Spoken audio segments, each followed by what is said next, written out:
Good evening and thank you for joining us for KREM 2 News at 5. I'm Mark Hanrahan. Whitney is off tonight. A day of remembrance for a firefighter who left an impact on everyone he touched. Multiple fire agencies gathered in North Spokane today to honor the life of Ron Cato. KREM 2's Nathan Hyun was at the memorial. He joins us live now with more. Nathan? Well, Mark, it was a somber day here at Calvary Spokane in Fairwood as more than 100 firefighters and other law enforcement officials across the region gathered to celebrate the life of Ron Cato. Ron Cato is a man leaving a profound impact. There's probably wasn't a firefighter in the audience today that wasn't either trained by Ron or knows somebody that was trained by Ron. Chris Cato is Ron's son. Chris says his dad influenced him to become a firefighter himself. He was a provider, he was a great role model, and he's somebody that I will miss dearly. Ron Cato was a battalion chief for Pend Oreille County Fire District 2 and a volunteer captain with Spokane County Fire District 10. He served in his roles for more than 3 decades.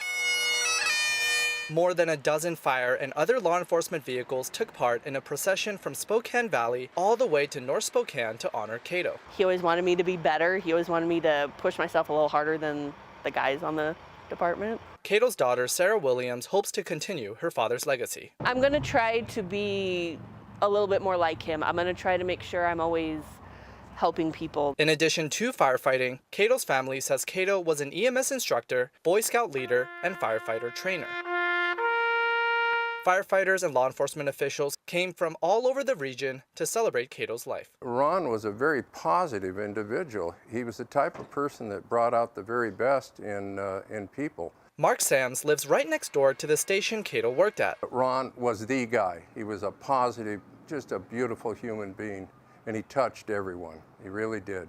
And they were very, very lucky to have him. Ron Cato passed away after a year-long battle with brain cancer on May 30th of this year. Cato's passing is considered a line-of-duty death since the cancer was caused by Cato's many years of firefighting. Pend Oreille County Fire District 2 and Spokane County Fire District 10 Battalion Chief and Captain Ron Cato is now out of service, but never forgotten. And Ron Cato's legacy will never be forgotten. I'm told that the last fire station Ron Cato served at in Pend Oreille will be renamed Ron Cato Fire Station 25. Live in Spokane, Nathan Hyun, KREM 2 News. Nathan, thank you very much. In other news, the Cooney County Sheriff's Office says 62-year-old Linda Kent has been found and she is safe. She went missing over the weekend at Old Mission Park in Cataldo. She was found several miles away. Deputies say she was taken to the hospital, treated for dehydration, then reunited with her family.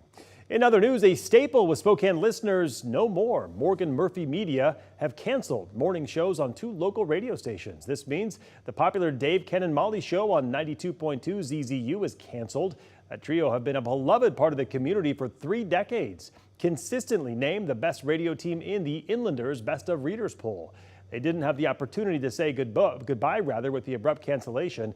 On Facebook, Dave and Molly thank the community for their support throughout all the years. The vice president of radio for Morgan Murphy released a statement that reads, quote, "We are restructuring operations to reflect current economic conditions while maintaining our commitment to our loyal listeners, partners, and community into the future." All right, let's talk weather now. Sunshine and warm temperatures continue to dominate the forecast just in time for the weekend. Let's get straight to meteorologist Michelle Boss for more on what we are expecting this weekend. Yeah, it's going to be sunny and warm both days of the weekend, but each day will be a little bit different. Let's first look at satellite and radar right now because we're having a great kickoff. We got the sunshine already. It's already warm out there. Not a lot of wind, really no humidity, so pretty perfect start to the weekend. Only shower activity is out in northwest Montana. That's moving away from us.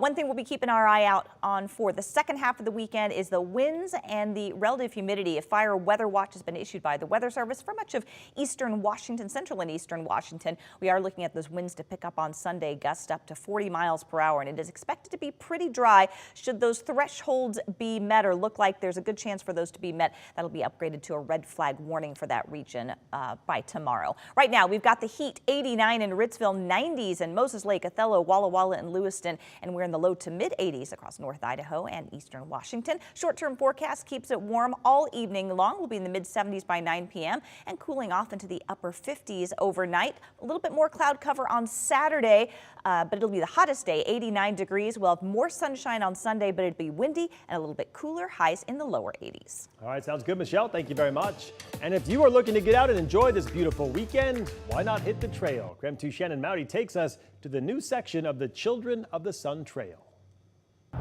It couldn't be a better time for this new section of the Children of the Sun Trail to open to bikers, walkers, and riders. Okay, let's do it. Children of the Sun. This new section of the trail is about 2 miles long, extending from Columbia Avenue to Carlisle, meeting up at Wild Horse Park.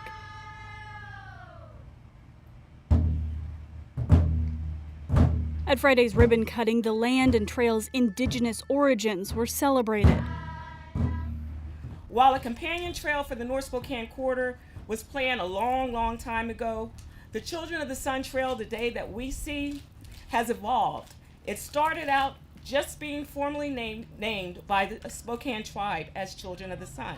The project was hailed as a revitalization of several Northeast neighborhoods, including Hilliard and Minnehaha. It embraces connection, it honors our legacy, it plays a critical role in connecting people across Spokane and the region.